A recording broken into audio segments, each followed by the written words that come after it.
Di sudut kota Surabaya, ada sebuah kisah tentang ketangguhan dan mimpi. Ini adalah cerita tentang Yunanmo, seorang pria asal kota Mobagu yang telah merantau selama 22 tahun. Meninggalkan kampung halaman tercinta bukanlah pilihan yang mudah. Namun tekadnya untuk meraih kehidupan yang lebih baik membawanya ke tanah Jawa. Disinilah ia tumbuh menjadi pribadi yang mandiri dan kuat. Perlahan tapi pasti, ia beradaptasi dengan budaya dan kehidupan baru. Melalui usaha salon Nadia yang ia rintis dari nol, Yunanmo bekerja dengan tekun, menuangkan setiap tetes keringatnya demi masa depan. Meski jauh dari sanak saudara, ia tak pernah merasa kesepian. Baginya, teman-teman di Surabaya telah menjadi keluarga, tempat ia berbagi tawa dan duka. Kisah Yunanmo adalah bukti bahwa dengan semangat pantang menyerah, kita bisa membangun rumah dimanapun hati kita berada.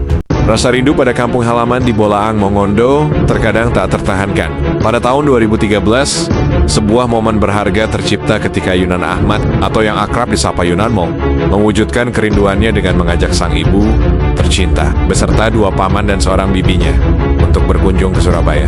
Setibanya di Bandara Juanda, Sidoarjo, perjalanan mereka dimulai. Yunanmo dengan penuh cinta mengajak keluarganya menjelajahi keindahan dan hiruk-pikuk kota Surabaya.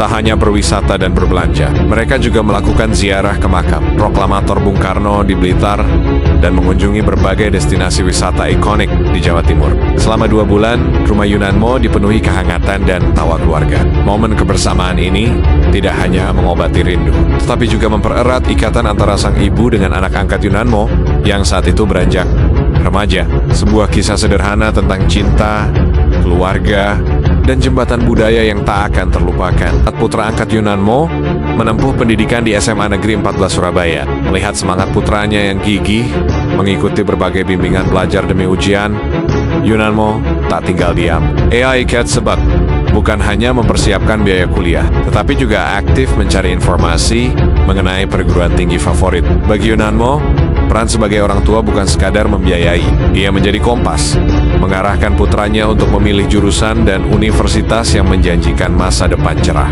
Ia percaya, bimbingan yang tepat adalah investasi terbaik.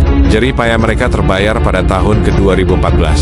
Sang putra lulus dari SMA Negeri 14 dengan nilai yang memuaskan. Di hari perayaan kelulusan yang penuh haru, Yunanmo hadir dengan bangga, menyaksikan buah dari kerja keras dan kasih sayangnya. Sebuah momen yang membuktikan bahwa di balik kesuksesan seorang anak, ada dukungan tak terhingga dari orang tua yang hebat. Di tengah keraguan banyak orang, Yunanmo memegang teguh sebuah janji suci kepada orang tua anak angkatnya, menjadikan putra mereka seorang sarjana. Janji itu bukan sekadar kata, melainkan sebuah komitmen yang ia perjuangkan dengan sepenuh hati. Setiap hari, ia membimbing dan mendukung putranya, menanamkan keyakinan bahwa mimpi bisa diraih dengan kerja keras. Tahun 2014 menjadi saksi bisu perjuangan mereka. Melalui persaingan yang sangat ketat, putra angkat Yunanmo berhasil diterima di salah satu perguruan tinggi favorit, Universitas Airlangga, Surabaya. Kabar gembira ini sontak membungkam semua keraguan yang pernah ada. Ucapan selamat pun mengalir, menggantikan tatapan sinis di masa lalu. Ini bukan hanya tentang sebuah gelar, tapi tentang pembuktian cinta, ketulusan, dan kekuatan sebuah janji. Prestasi ini menjadi kebanggaan bagi Yunanmo dan putranya. Sebuah tonggak awal yang mengukir kisah inspiratif tentang bagaimana bimbingan dan kasih sayang mampu mengubah takdir. Mereka telah membuktikan bahwa ikatan hati jauh lebih kuat dari ikatan darah sekalipun. Terima kasih sudah menonton. Jangan lupa like, komen, dan subscribe untuk kisah-kisah inspiratif lainnya. Sampai jumpa.